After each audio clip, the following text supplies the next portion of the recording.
Hello everyone, good morning সবাইকে। তো আমি সকালবেলা একটু ব্রাশ করতে করতে আমি একটু চারদিকে হাঁটাচলা করি। আমার বেশ হেঁটে হেঁটে ব্রাশ করতে ভালো লাগে।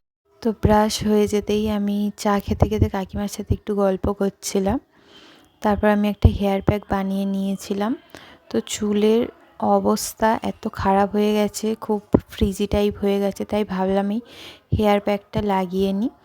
আর হেয়ার প্যাক লাগিয়ে 1 ঘন্টার মতো রাখতে হতো, তাই আমি সেই সময়টুকু রান্নার জোগাড় করে নিয়েছিলাম। তারপর স্নান করে এসে পুজোও করে নিয়েছি। তারপর পুজো করে এসে চুলটা খুললাম। তো মেথির প্যাক লাগিয়েছিলাম, তো চুলের মধ্যে মেথি দানা লেগেছিল। তো ওটা চুল শুকনো হলে চিরুনি দিয়ে ছাড়লে সব ঝরে পড়ে যায়, তবে হেয়ার প্যাকটা ভীষণই ভালো। তো তারপর আমি এসে টিফিন করে নিয়ে তারপর রান্না করছিলাম। বেশি কিছু করব না, যেহেতু আমি আর একার করতে হচ্ছে, শাশুড়ি মা নেই বাড়িতে।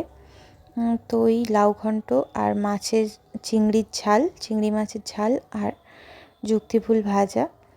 তো রান্না আমার প্রায় শেষের পথে। তো আমি একটু সবেদা কেটে রেখেছিলাম বরের জন্য, আর আমি ওখান থেকে কিছুটা খেয়ে নিয়েছি। তারপর চাল ধোয়া জল আমি রেখেছিলাম, তো ছাদের গাছে দিয়ে দিয়েছিলাম। তো আজ এই পর্যন্ত, বাই বাই।